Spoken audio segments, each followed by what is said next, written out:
Kita siapkan hati kita untuk ditakuti oleh kebenaran firman Tuhan.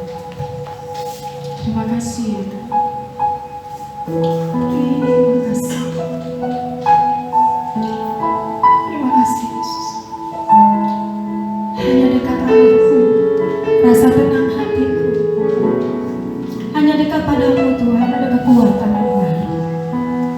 Terima kasih. Engkau baik, sungguh baik dan teramat baik. Dekatkan kami senantiasa kepadamu ya Tuhan. Agar terus kami ada di jalan-Mu Bapa. Kami tidak menyimpang dari segala kebenaran firman-Mu. Kami terus ada berjalan bersama dengan Engkau Tuhan.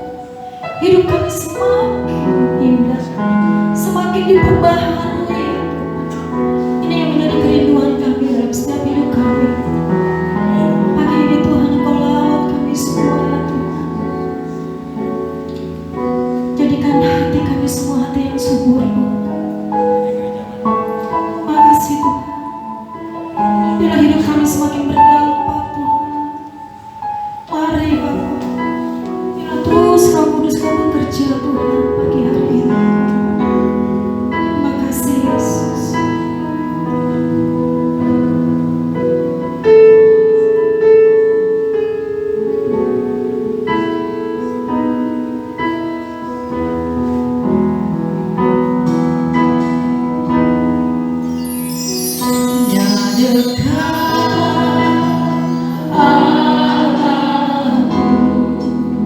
Rasa tenang hatiku, Kau sertai jalanku sepanjang hidupku.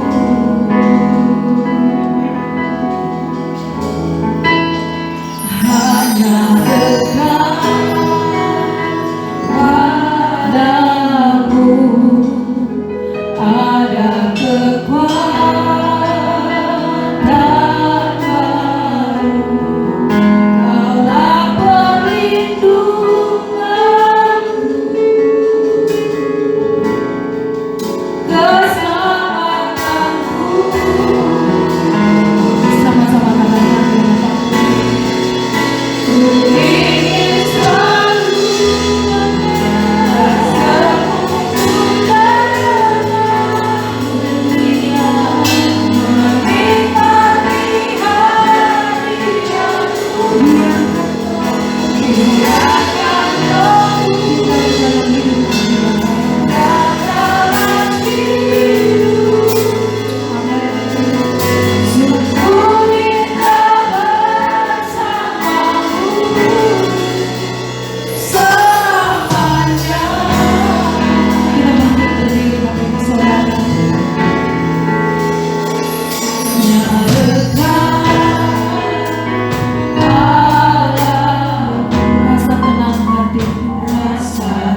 biarlah fokus di hadirat Tuhan pagi ini.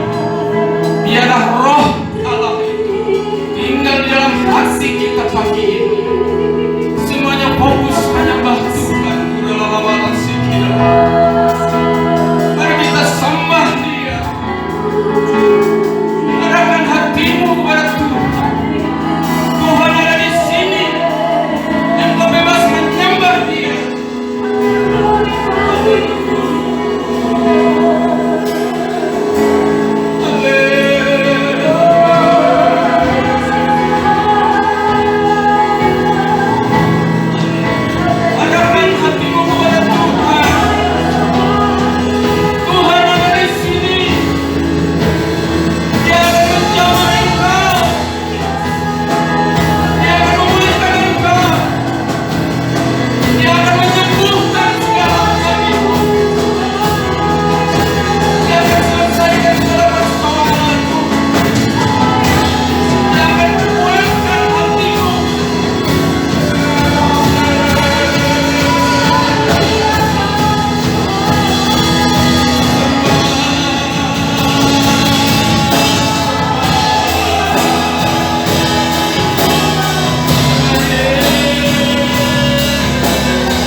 Sungguh hati kami merasa teduh Tuhan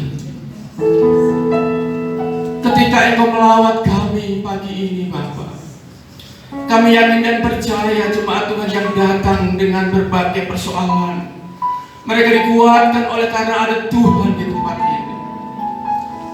Mereka yang datang dengan berbagai sakit penyakit Tuhan, kami memiliki iman yang kuat di dalam Engkau Tuhan Yesus. Engkau sanggup menyembuhkan kami Bapa. Engkau Allah yang dahsyat Yesus.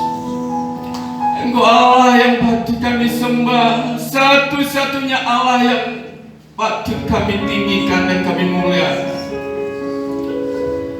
Terima kasih Tuhan. Kiranya pujian penyembahan kami menyukakan hati Tuhan pagi ini. Pujian penyembahan kami berkenan di hadirat-Mu Bapa. Tiba saatnya kami hendak mendengarkan sabda firman-Mu. Berfirmanlah Tuhan, dan pakai hamba-Mu sebagai penyampai firman itu Tuhan, sehingga jemaat Tuhan diberkati Bapa. Suci kuduskan hamba-Mu ini, layakkan hamba-Mu ini Tuhan, untuk dapat menyampaikan sabda kebenaran firman-Mu Bapa. Dan biarlah roh Tuhan menguasai hati kami masing-masing, dan mengampuni hati kami masing-masing apabila ada hal-hal yang tidak berkenan di hadapan-Mu Bapa, sehingga kami mampu menerima firman itu Tuhan, dan firman itu dapat kami terima Bapa, kami pahami dan dapat kami lakukan dalam kehidupan kami hari demi hari Bapa, sehingga kami sebagai umat Tuhan yang taat kepada Tuhan, menjadi umat Tuhan yang senantiasa menaruh harap kepada Tuhan dan taat melakukan segala firman-Mu Tuhan. Terima kasih Bapa. Berfirmanlah Tuhan, kami siap mendengar. Hanya di dalam nama Tuhan Yesus Kristus kami sudah bersyukur dan berdoa. Amin.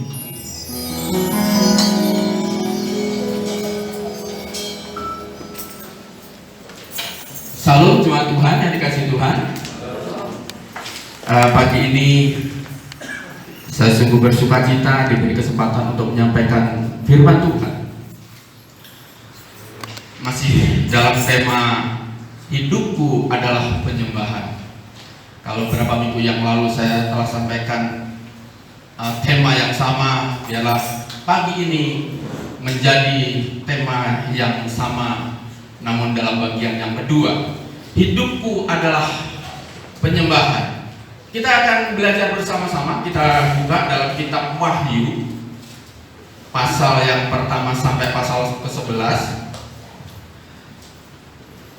Nanti akan kita baca bersama-sama, saling bergantian dan saling bersautan.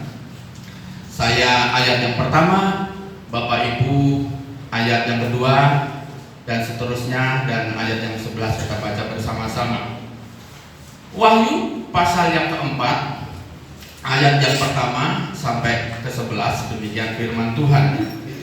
Kemudian daripada itu aku melihat sesungguhnya sebuah pintu terbuka di surga, dan suara yang dahulu yang telah kudengar berkata kepadaku seperti bunyi sangkakala, katanya, naiklah kemari dan aku akan menunjukkan kepadamu apa yang harus terjadi sesudah ini.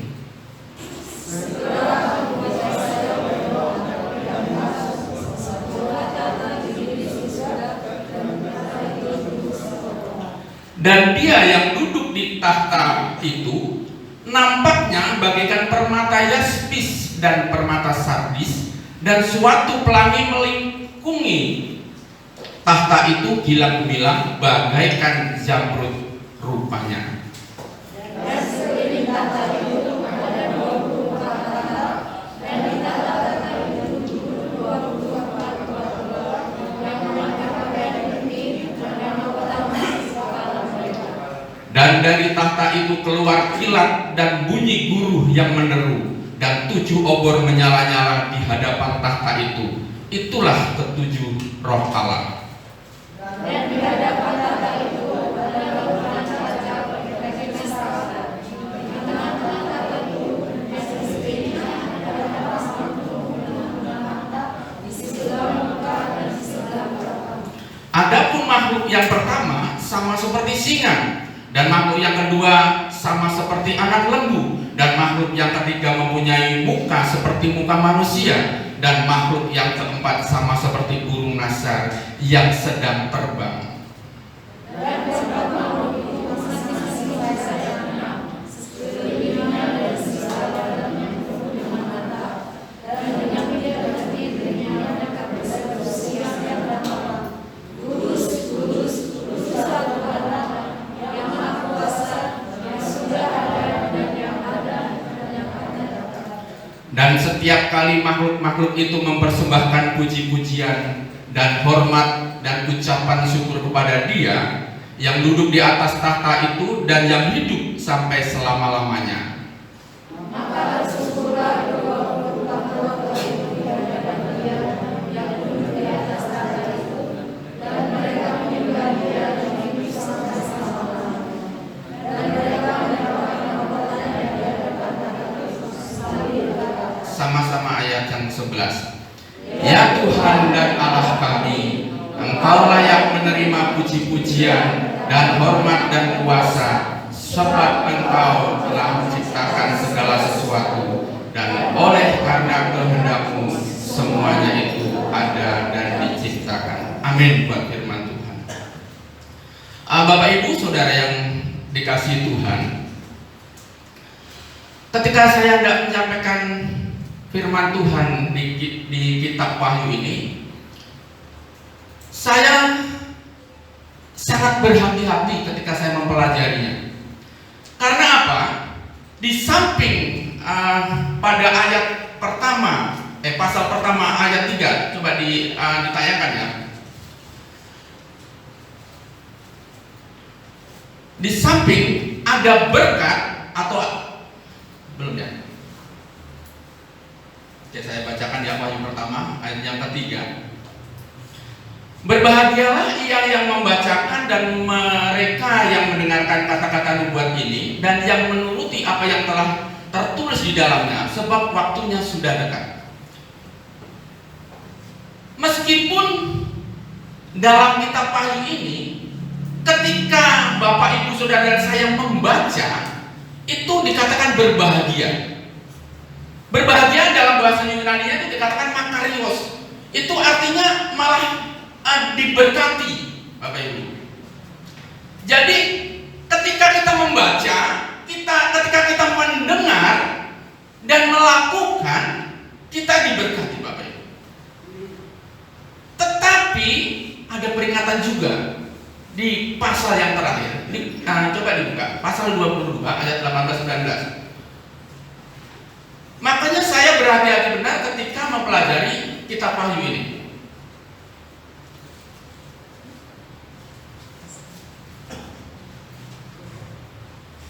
Wahyu pasal 22, saya akan bacakannya lebih enak di sini ya. Ayat 18-19 dikatakan begini. Aku bersaksi kepada setiap orang yang mendengar perkataan-perkataan nubuat dari kitab ini, jika seseorang menambahkan sesuatu kepada perkataan-perkataan ini, maka Allah akan menambahkan kepadanya malapetaka yang tertulis di dalam kitab ini. Ayat 19. Dan jikalau mengurangkan sesuatu dari perkataan-perkataan dari kitab nubuat ini, maka Allah akan mengambil bagiannya dari pohon kehidupan dan dari kota kudus, seperti yang tertulis di dalam kitab ini. Jadi Bapak Ibu, kenapa saya berhati-hati? Karena meskipun ketika saya membacakan nubuatan ini, nubuatan yang dinubuatkan oleh Yohanes, ketika Yohanes dibawa oleh Roh, diperlihatkan kepada masa depan. Nah, itu ketika kita membaca, ketika kita mendengar, ketika kita menuruti, itu dikatakan kita diberkati. Tapi terjemahan di Alkitab LAI menerjemahkan kita berbahagia. Tetapi ada peringatan juga ketika menambahkan atau mengurangkan, itu kita akan menerima malapetaka. Ketika kita menambahkan, ketika kita mengurangkan, kita akan dihapus dan kita kehidupan. Wah, ini seperti si malakama, mau menyampaikan apa enggak? Saya mau baca atau tidak? Saya mau beritakan atau tidak? Tetapi saya berdoa pada Tuhan, saya meminta hikmat kepada Tuhan. Biarlah kita yang mendengar saat ini, seperti dikatakan Wahyu 1 ayat 3 tadi, kita yang mendengar saat ini diberkati Tuhan. Amin. Kita baca pasal ayat yang pertama tadi ya. Kemudian daripada itu, aku melihat sesungguhnya sebuah pintu terbuka di surga, dan suara yang dahulu yang telah kudengar berkata kepadaku seperti bunyi sangkakala, katanya, naiklah kemari, dan aku akan menunjukkan kepadamu apa yang harus terjadi sesudah ini. Nah, Bapak Ibu, ada kalau di dalam teologi itu ada kelompok yang menamakan Amelianis, dan ada yang mengatakan kelompok post-Melianis. Tetapi yang akan saya sampaikan saat ini adalah pre-Melianis. Karena apa? Sesuai dengan tahapan atau fase dari kitab Wahyu ini, itu ketika Bapak Ibu Saudara nanti membaca dan mempelajari kitab Wahyu, itu akan ada fase-fase. Tetapi saya sarankan Bapak Ibu ketika membaca kitab Wahyu ini, karena di situ tuh banyak simbol-simbol yang tertulis, jadi kita susah memahami. Bapak Ibu bisa menghubungi para pembawa firman di tempat ini untuk menuntun Bapak Ibu apa makna simbol-simbol yang ada di tempat ini. Karena memang tidak mudah.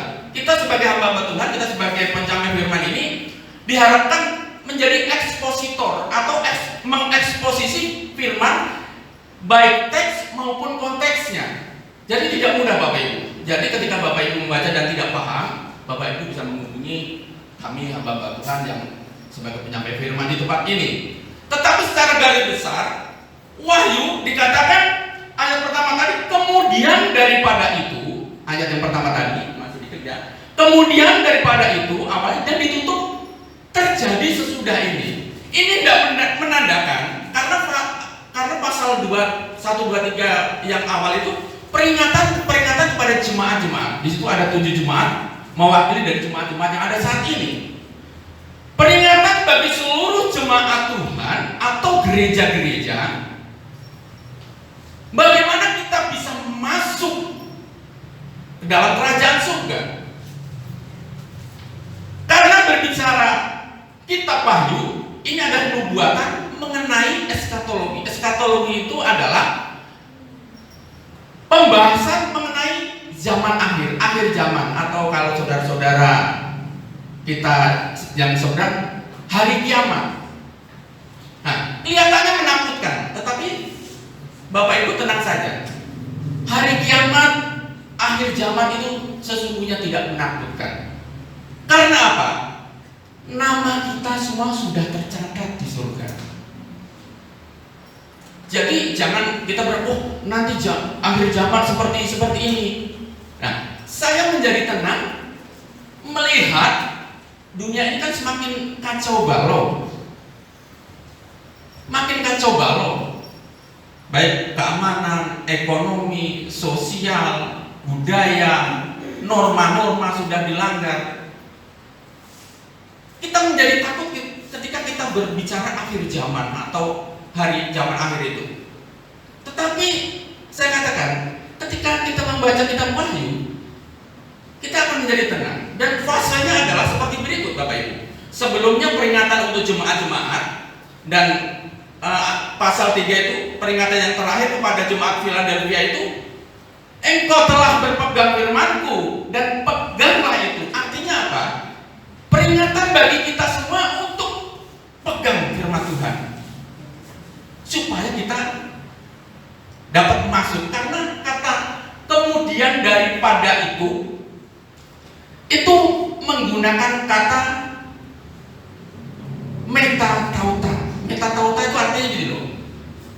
Setelah ada peringatan, kita baru berbeda zaman masuk ke kerajaan surga. Dan metatauta ini sama. Kemudian daripada itu dengan kata terjadi sesudah ini, itu kata yang dipakai sama, metatauta. Nanti Bapak Ibu bisa cek di Alkitab bahasa Yunani ya. Karena saya memang sangat hati-hati ketika memberitakan kitab Wahyu ini. Karena peringatan yang keras tadi di pasal 22 ayat 18-19, kalau kita menambahkan, akan ditambahkan malapetaka dalam hidup saya. Ketika saya mengurangkan, saya akan dihapus dari kitab kehidupan. Nah, fasenya adalah demikian Bapak Ibu. Ketika akhir zaman itu ada pengangkatan. Ya, kalau kita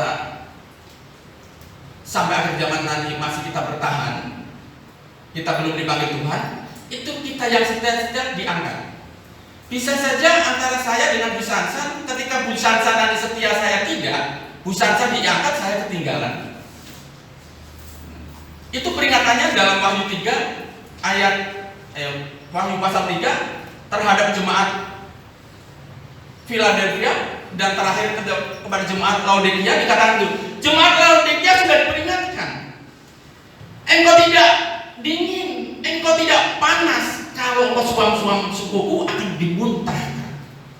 Jadi Bapak Ibu, melalui firman Tuhan pagi ini, hendaklah sebelum kita membaca kitab Wahyu, kehidupan kita benar-benar dalam kondisi fresh berhubungan dengan Tuhan. Jangan kita mengalami kendor, jangan kita suam-suam suku, panas enggak, dingin enggak. Di jemaat Laodikia sudah diperingatkan itu, Tuhan akan muntahkan. Nah, Tuhan menunjukkan masa depan, apa yang terjadi di zaman akhir ini kepada Yohanes, menunjukkan bahwa engkau harus tuliskan ini, karena Yohanes diperintahkan Tuhan untuk menuliskan ini, supaya apa yang membaca, mendengar, melakukan diberkati. Nah, itu Bapak Saudara, fasenya setelah ada pengangkatan, baru ada penganiayaan. Jadi kita yang ditinggali nanti mengalami aniaya yang luar biasa. Disitulah penghakiman Tuhan itu. Kita mengalami aniaya yang luar biasa. Dan hati-hati ketika gereja Tuhan, jemaat Tuhan, jangan sampai terjadi di GBI Rawakalong, ketika ada pengangkatan, jemaat masih utuh. Jangan kita bersuka cita, jemaat kita masih utuh, ini senang, yang lain diangkat. Tidak. Ketika kita tertinggal, maka akan mengalami penganiayaan. Zaman penganiayaan itu akan terjadi.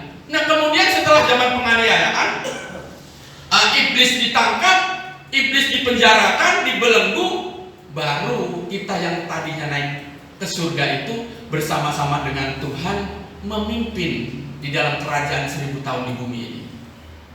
Nah, fase-fasenya itu, ini Bapak Ibu bisa pelajari sendiri, tetapi akan saya sampaikan fase-fasenya, garis besarnya saja.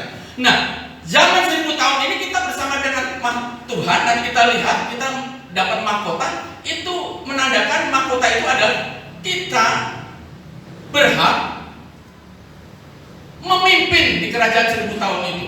Dan ketika zaman 1000 tahun berakhir, iblis dilepaskan lagi.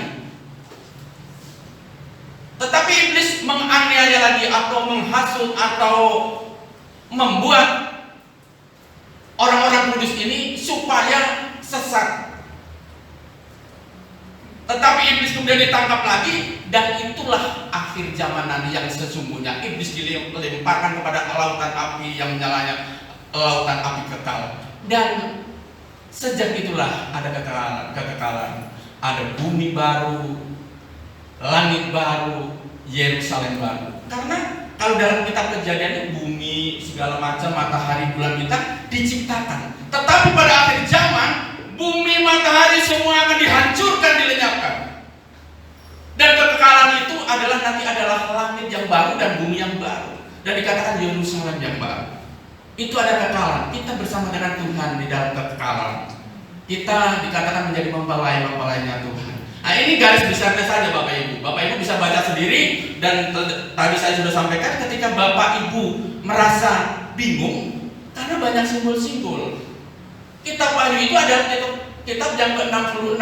Jadi sebelum mempelajari kitab Wahyu, kita tuh harus mengerti dulu dari kitab Kejadian, dari kitab Yudas. 65 kitab ini kita harus paham dulu. Kalau kita belum paham kitab Kejadian, kitab Keluaran, Imamat, kita belum paham, kita mempelajari kitab Wahyu akan bingung Bapak Ibu. Biarlah kita sebagai jemaat Tuhan, jemaat yang rajin untuk membaca dan mempelajari firman Tuhan. Kita masuk ke dalam tema sekarang. Hidupku adalah penyembahan. Pasal yang ayat yang pertama tadi dikatakan,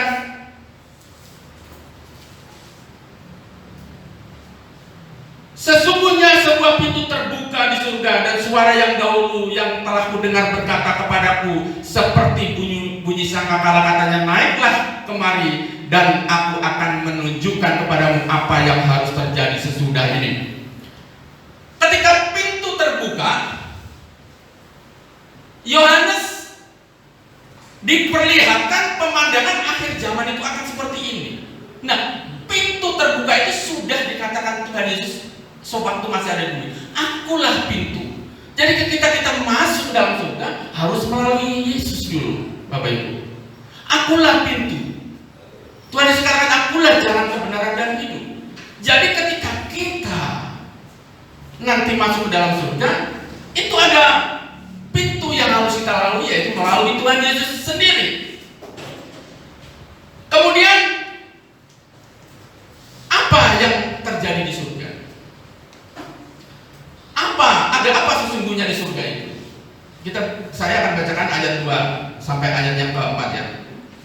Segera aku dikuasai oleh Roh, dan lihatlah sebuah takhta terdiri di surga, dan di takhta itu duduk seorang, dan dia yang duduk di takhta itu nampaknya bagaikan permata yaspis dan permata sardis, dan suatu pelangi melingkungi takhta itu gilang gemilang bagaikan zamrud rupanya. Dan sekeliling takhta itu ada 24 takhta, dan di takhta-takhta itu duduk 24 tua-tua yang memakai pakaian putih dan mahkota emas di kepala mereka.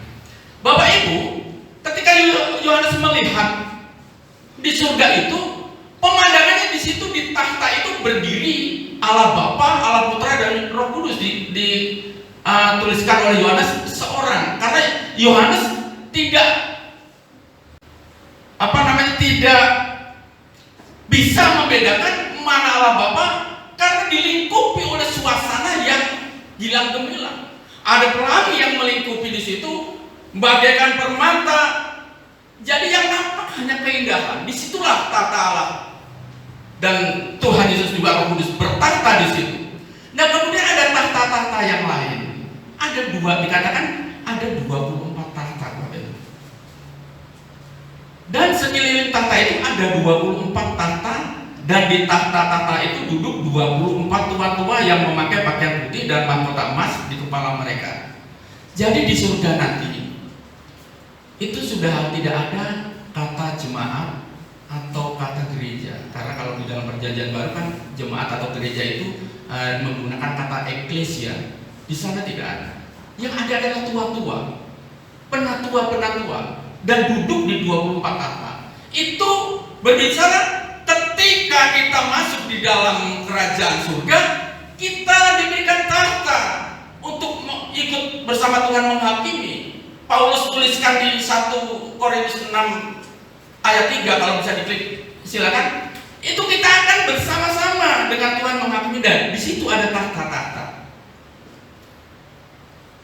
Di situ nanti kita akan bersama Tuhan duduk di tahta itu. Tetapi kita akan ikuti alur berikutnya ya.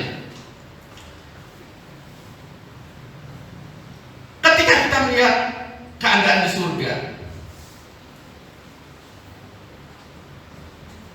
kita akan bertanya-tanya, lalu tujuannya apa?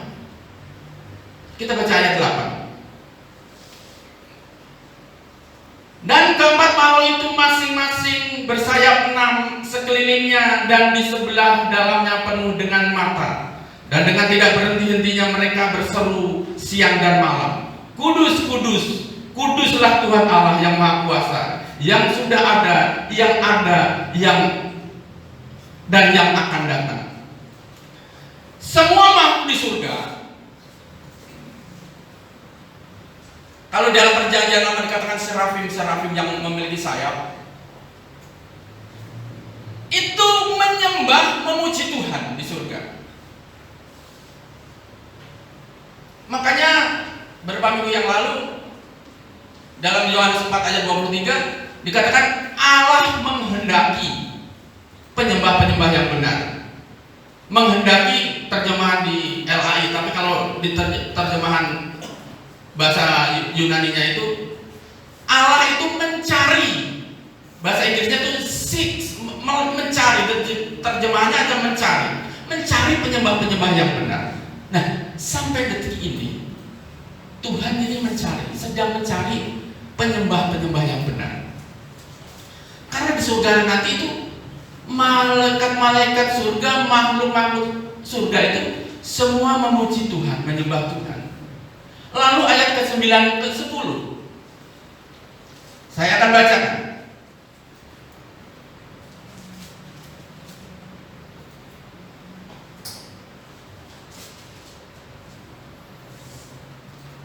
Dan setiap kali makhluk-makhluk itu mempersembahkan puji-pujian dan hormat dan ucapan syukur kepada Dia yang duduk di tahta itu dan yang hidup sampai selama-lamanya, maka tersungkurlah ke-24 tua-tua itu di hadapan Dia yang duduk di tahta itu, dan mereka menyembah Dia yang hidup sampai selama-lamanya, dan mereka melemparkan mahkotanya di hadapan tahta itu sambil berkata, ayat 11 saya lanjutkan, Ya Tuhan dan Allah kami, Engkau layak menerima puji-pujian dan hormat dan kuasa, sebab Engkau telah menciptakan segala sesuatu, dan oleh karena kehendak-Mu semuanya itu ada dan diciptakan.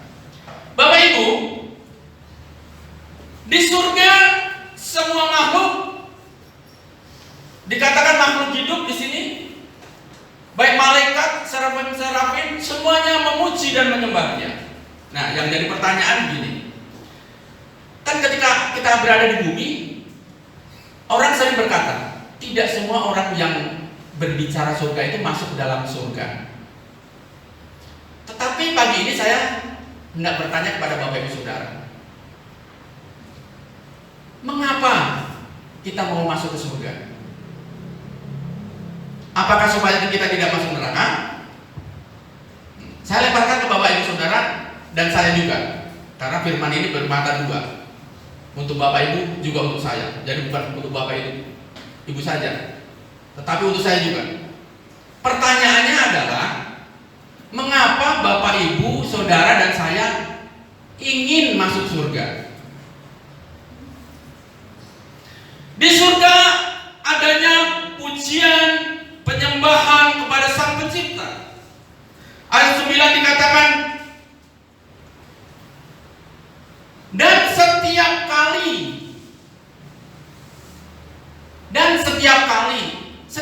ini bahasa Yunani-nya menggunakan kata hotan. Bahasa Inggrisnya itu whenever. Artinya selalu, terus menerus.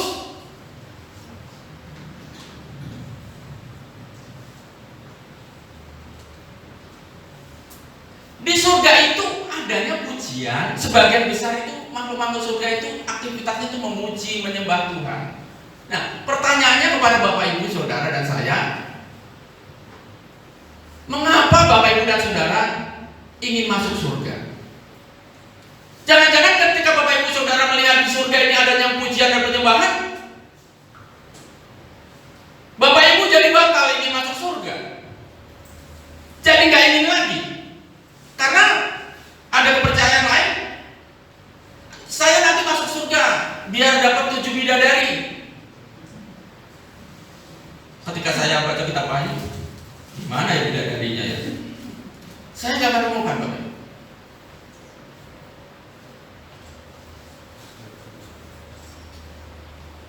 Ketika memang dikatakan kita disediakan tempat tinggal, saya cari juga. Saya ingin pilih yang tipenya yang paling hebat kalau ada. Tidak juga, Bapak Ibu. Tuhan Yesus menjadikan tempat kita di surga itu adalah tempat kita itu ada di surga, tertulis dalam buku kehidupan, tetapi tidak berupa perumahan, Sumarekon atau perumahan apa sih yang besar? Bukan. Apakah Bapak Ibu ke surga ingin mendapatkan emas-emas? Karena kan ditulis jalannya dari emas kan. Yang saya pertanyakan, buat apa emas kalau Bapak Ibu ke surga ingin melihat emas? Buat apa? Soalnya nggak ada penjual apa, jual beli emas. Sebagian besar makhluk hidup kita yang diangkat ke surga, aktivitasnya sebagian besar adalah memuji dan menyembah Tuhan.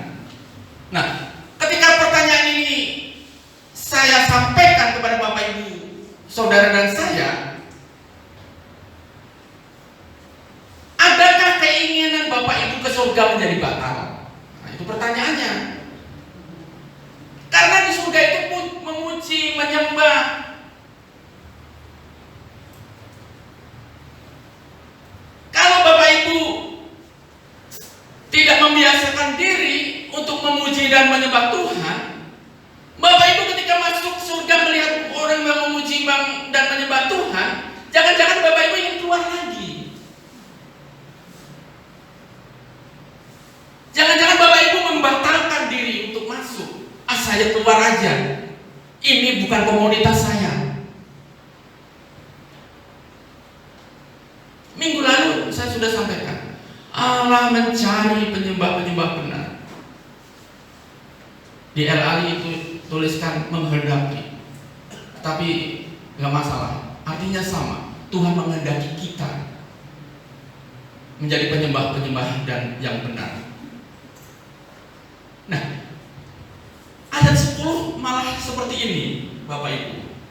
Dikatakan, maka tersungkurlah ke-24 tua-tua di hadapan Dia yang duduk di atas takhta itu, dan mereka menyembah Dia yang hidup sampai selama-lamanya, dan mereka melemparkan mahkotanya di hadapan takhta itu sambil berkata. Artinya, ketika tua-tua itu diberikan mahkota, justru mereka lemparkan, aku ini tidak layak Tuhan bersama-sama dengan Tuhan untuk memimpin, untuk menjadi hakim, untuk duduk di takhta menghakimi bersama-sama Tuhan. Aku nggak layak, dilemparkan mahkotanya oleh tua-tua itu.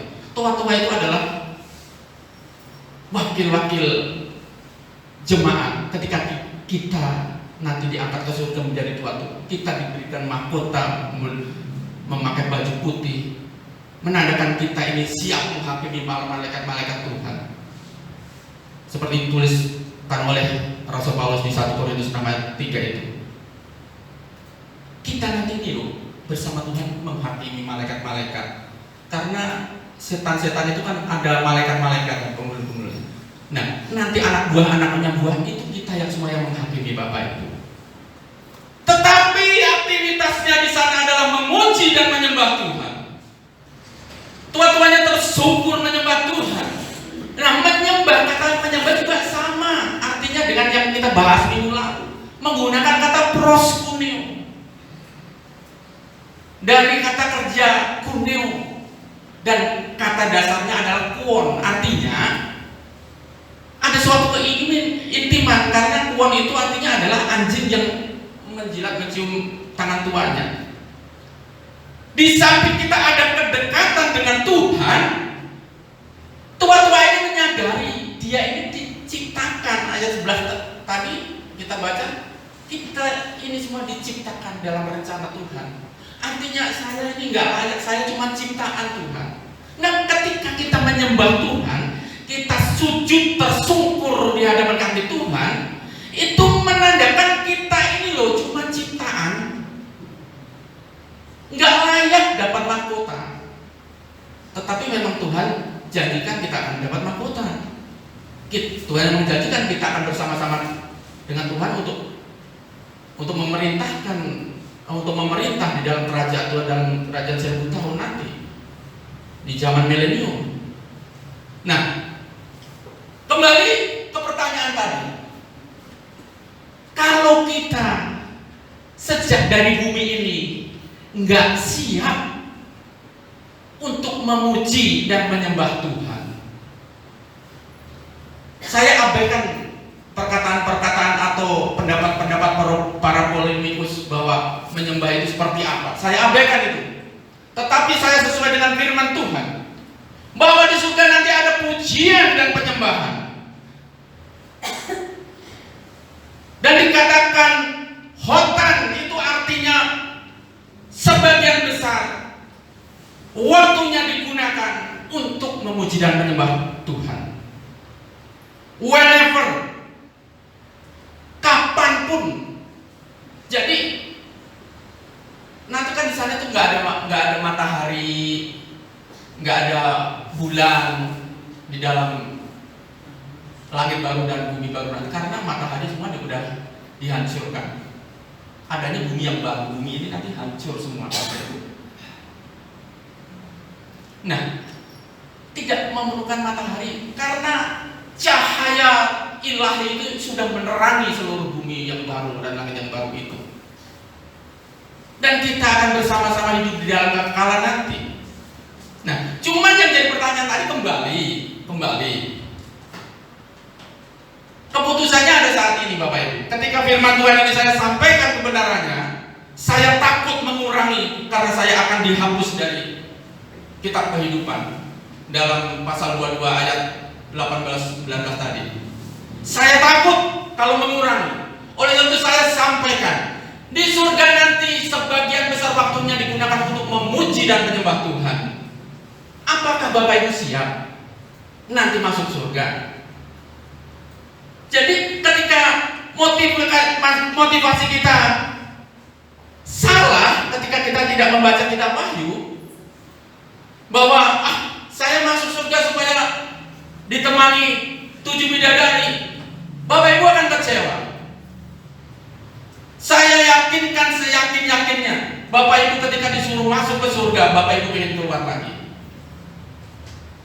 Karena apa? Komunitas di sana tidak sesuai dengan komunitas Bapak Ibu. Kalau dengan catatan, kalau kita tidak senang memuji dan menyembah Tuhan, apalagi alergi dengan pujian dan penyembahan, maka komunitas di surga itu tidak cocok buat kita. Nah, itu Bapak Ibu.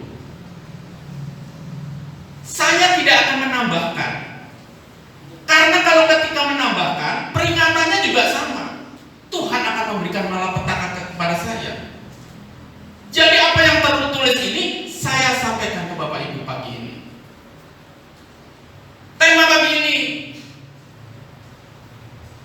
hidupku adalah penyembahan.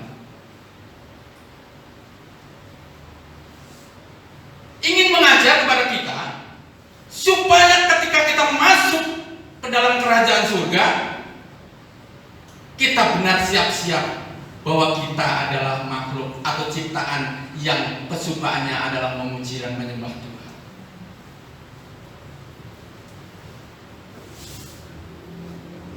Oleh sebab itu, minggu yang lalu saya sampaikan bahwa ketika Tuhan berkata, kita nanti tidak akan menyembah di sini atau di sana, itu berarti bahwa karena di surga pun, kapanpun, whenever, hotan, itu memuji dan menyembah Tuhan. Makanya mulai saat ini, Bapak Ibu, apabila kesalahpahaman atau ketidakpahaman kita mengenai pujian dan penyembahan, mindset kita pagi ini, mari kita perbaharui. Saya menyarankan Bapak Ibu Saudara untuk membaca kitab Wahyu, karena kitab Wahyu adalah kitab terakhir, kitab nubuat, satu-satunya kitab nubuat di Perjanjian Baru. Dan nubuatan lain di Perjanjian Lama 17 kitab mengenai nubuat itu sudah digenapi dalam Yesus Kristus. Nah, kitab nubuat yang ditulis Yohanes ini belum digenapi, Bapak Ibu. Belum digenapi. Namun pada pasal 3 kita diingatkan, kita ini menjadi jemaat seperti apa. Bapak Ibu bisa baca pasal 3, baik itu kepada jemaat di Efesus, Pergamus, Tiatira, Smyrna, Sardis, Philadelphia maupun Laodikia. Nah, saya sarankan Bapak Ibu seperti jemaat di Philadelphia yang telah memegang, yang telah berjalan atau hidup di dalam firman Tuhan. Tetapi Tuhan juga beri peringatan, meskipun jemaat Philadelphia ini sudah hidup sesuai dengan firman Tuhan, Tuhan katakan, peganglah itu. Apa artinya pegang? Jadi firman itu tetap kita pegang, jangan kita lepas. Karena ketika kita lepaskan dan terjadi pengangkatan,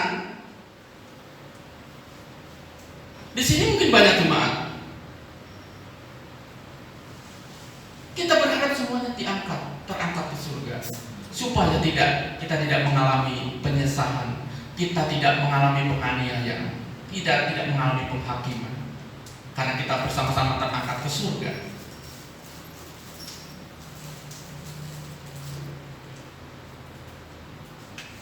Dan untuk ayat yang terakhir kita baca kembali bersama-sama mengenai berkat tadi, pasal pertama ayat yang ketiga. Wahyu pasal pertama ayat ketiga, kita baca bersama-sama Bapak Ibu, supaya Bapak Ibu nanti memiliki semangat ketika membaca dan mempelajari kitab Wahyu. Oke, kita baca bersama-sama. 2, 3. Berbahagialah ia yang membacakan dan mereka yang mendengarkan kata-kata nubuat ini, dan yang menuruti apa yang ada tertulis di dalamnya, sebab waktunya sudah dekat. Amin bagi firman Tuhan. Kita sama-sama berdoa.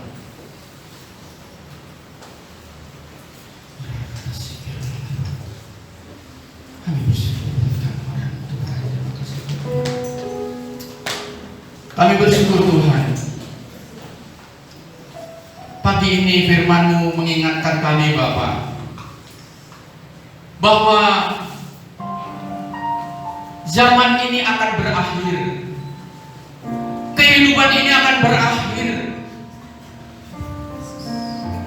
dan ketika kami diangkat Tuhan untuk masuk ke dalam kerajaan surga, biarlah kehidupan kami sudah siap.